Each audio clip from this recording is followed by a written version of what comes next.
The Supreme Court just issued an 8-1 decision denying protections for Missouri's Second Amendment Preservation Act. But Gorsuch and Alito dropped a critical statement that completely changes what this ruling actually means. So hit subscribe, because what's really happening here is not what anyone's reporting. What actually happened in this 8-1 decision? The Supreme Court denied Missouri's emergency request to protect their Second Amendment Preservation Act, and only one justice stood against it. Justice Clarence Thomas was the lone vote supporting Missouri's stay application, while Chief Justice Roberts and 7 other justices voted to deny the state's protection. This decision came through what's called an emergency application, which means Missouri didn't even get a full hearing with oral arguments and written briefs. What makes this particularly significant is the speed at which this happened. Missouri filed this application after losing at both the district court level and the 8th Circuit Court of Appeals. Both lower courts refused to pause the injunction against Missouri's law, forcing the state to seek emergency relief from the nation's highest court. But here's what most people missed in the initial headlines. The court didn't actually rule on whether Missouri's law is constitutional or not. This wasn't a decision on the merits of the case. The Supreme Court was only deciding whether to pause the lower court's injunction while the appeal continues. Yet here, the court chose not to intervene, at least not yet. What you need to understand is that when 8 justices agree on something, especially in an emergency context, it usually signals they want the lower courts to fully develop the record before the Supreme Court weighs in. But there's a twist to this story that completely changes how we need to read this order. Missouri's Second Amendment Preservation Act, the law they're fighting for. Missouri passed House Bill 85 in 2021, and it's unlike any gun rights law you've seen before. The law specifically declares that federal firearms regulations exceed constitutional authority when they restrict manufacturing, ownership, or use of firearms within Missouri's borders. This isn't just a symbolic resolution. It actually created enforceable penalties against state officials who cooperate with federal gun enforcement. The legislation came after years of frustration among Missouri lawmakers who believed federal agencies were overstepping the Second Amendment. Between 2008 and 2021, the ATF proposed or implemented over 15 major regulatory changes affecting firearms, from bump stock bans to pistol brace regulations. Here's what the law specifically prohibits. No Missouri state or local officer can participate in enforcing federal gun laws that the state deems unconstitutional. They can't provide personnel, facilities, equipment, or any resources to support federal enforcement actions. This means if federal agents want to enforce certain gun regulations in Missouri, they have to do it entirely with federal resources. The law also protects Missouri gun manufacturers and dealers from federal regulations that exceed Second Amendment protections. They intentionally designed this law to force a constitutional showdown, but the enforcement mechanism they chose is what makes this law truly revolutionary, and it's something the federal government has been desperately trying to shut down. The $50,000 penalty mechanism that makes this law different. Here's where Missouri got creative, and it's the part that has the federal government most worried. The law allows any private Missouri citizen to sue state officials who help enforce federal gun laws, not just file a complaint, actually take them to court and win money damages. The minimum penalty is $50,000 per violation, and there's no cap on how high it can go. Let's put that in perspective with real numbers. A typical local police department in Missouri might have 20 to 30 officers. If that department assists federal agents in enforcing what Missouri deems an unconstitutional gun law, and a citizen successfully sues, the liability could reach $1 million to $1.5 million. The enforcement mechanism operates on a bounty system, similar to qui tam whistleblower lawsuits. Any citizen with knowledge of a violation can file suit, and if they win, they collect the penalty. The law also includes attorney's fees, meaning even if the citizen wins just $50,000, the government might owe hundreds of thousands more in legal costs. It's essentially privatized constitutional enforcement. This creates an impossible situation for law enforcement. Imagine being a sheriff in rural Missouri, who's worked with federal agents for years on joint task forces.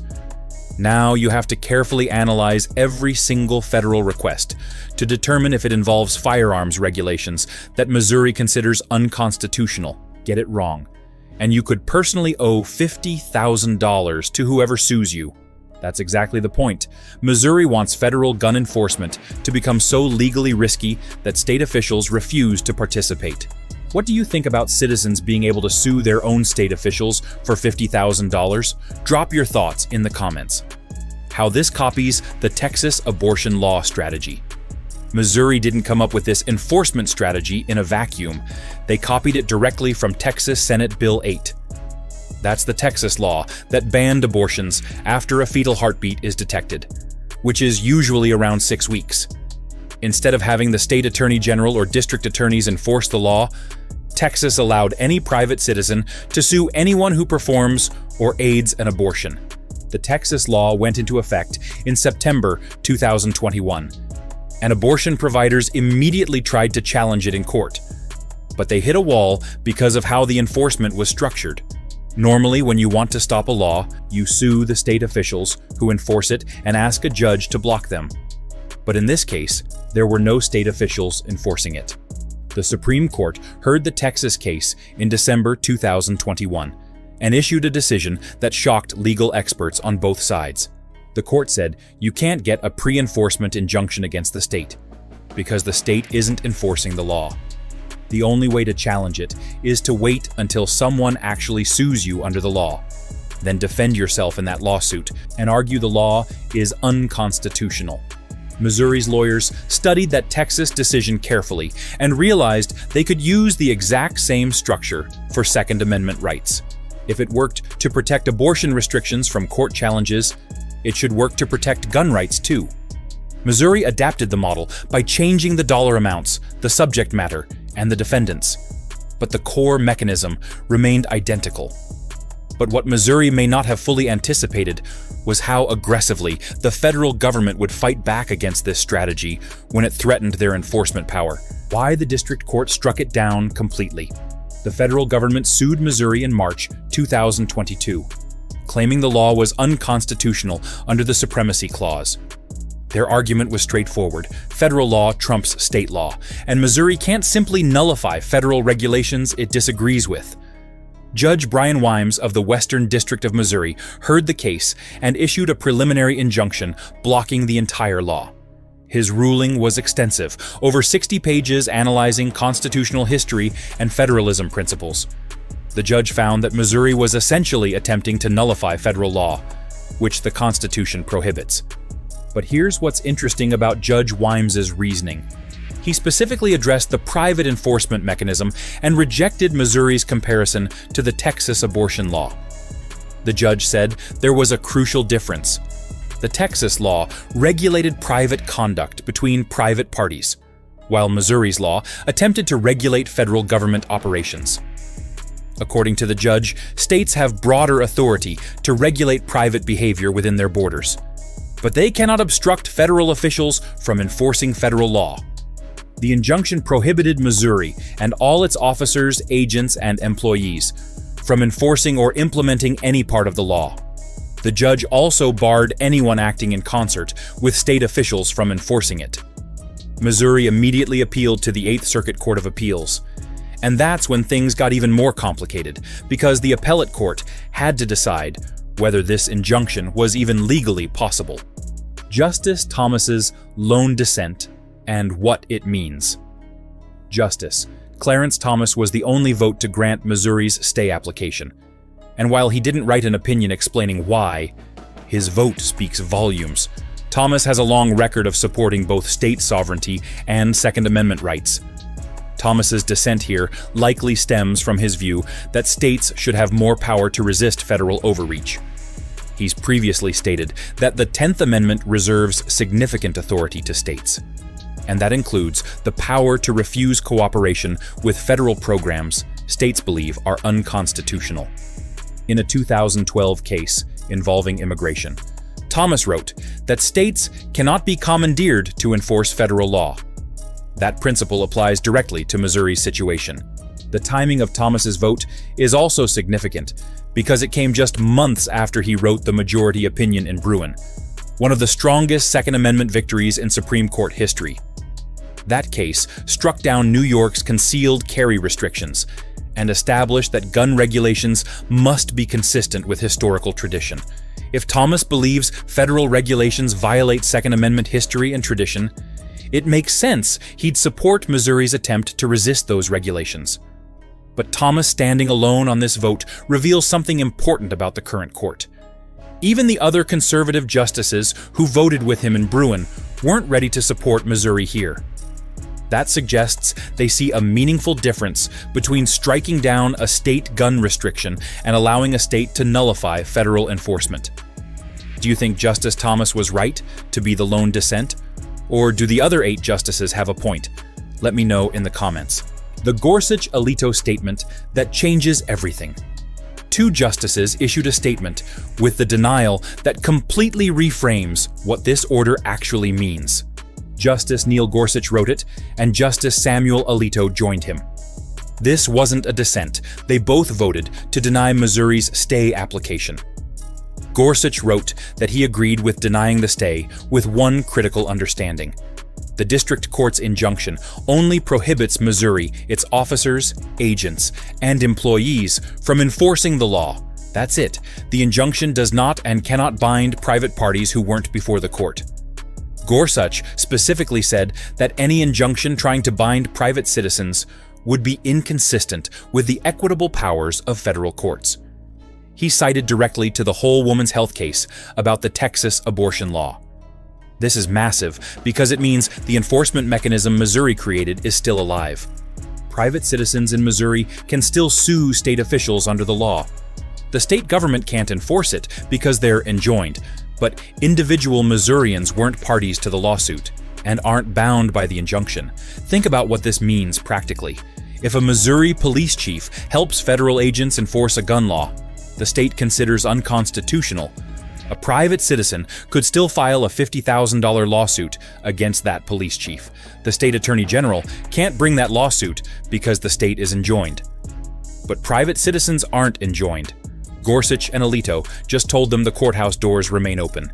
This transforms the Supreme Court's denial from a defeat into something much more ambiguous. What this means for private citizens right now. Missouri citizens who want to enforce this law can still file lawsuits. And they have a roadmap from Gorsuch and Alito on how to do it. The key is that they must be acting independently, not in concert with the state government. Here's how this could work in practice.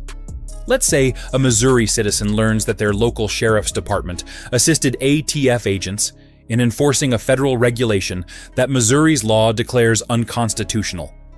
That citizen files a lawsuit in state court under the Second Amendment Preservation Act, seeking $50,000 per officer involved. The sheriff's department will likely argue the federal injunction prohibits this lawsuit. But Gorsuch and Alito just suggested that argument fails because the injunction only binds the state, not private citizens. The federal government would then face a difficult choice. They could try to intervene in that state court lawsuit and argue the law is preempted by federal authority. But that puts them in the position of defending in potentially hundreds of individual state court cases across Missouri. Or they could ask the federal district court to expand the injunction to cover all private enforcement. This creates exactly the whack-a-mole problem the Texas abortion law created. You can't get one big injunction that stops everyone. You have to fight each lawsuit individually. For the federal government, that's a nightmare scenario because they lack the resources to defend in every county courthouse in Missouri. For Missouri gun rights supporters, it's exactly what they wanted. The 8th Circuit battle ahead, and why this isn't over. The case now returns to the 8th Circuit Court of Appeals for full briefing and argument on the merits. This won't be decided quickly. Appeals typically take 6 to 12 months from briefing to decision, sometimes longer for complex constitutional cases. The 8th Circuit is generally considered one of the more conservative federal appellate courts. It covers 7 states, including Missouri, and it has ruled in favor of Second Amendment claims more frequently than most circuits. Between 2008 and 2023, The Eighth Circuit decided 12 major Second Amendment cases and ruled for the gun rights position in 9 of them. That's a 75% success rate compared to the national average of about 55% across all circuits. Missouri has strong arguments on appeal. They'll point out that the Supreme Court has repeatedly said states cannot be forced to enforce federal law. The anti-commandeering doctrine from cases like Prince and Murphy says exactly that. Missouri will argue their law doesn't violate federal law, it simply refuses to help enforce it. But the federal government has strong arguments too. They'll emphasize that Missouri went beyond refusing to help. They created penalties against state officials who do choose to cooperate. The law doesn't just protect state sovereignty, it punishes officials for working with federal authorities. The government will also argue that the private enforcement scheme is a transparent attempt to evade judicial review and should be rejected. Where do you think the Eighth Circuit will rule on this? With Missouri's state sovereignty or federal supremacy? And will this end up back at the Supreme Court? Drop your prediction in the comments. This case is far from over, and the legal battles ahead will shape Second Amendment rights for years to come. If you found this breakdown valuable, hit that like button and subscribe so you don't miss the updates as this moves through the courts. Drop your thoughts below, and I'll see you in the next one.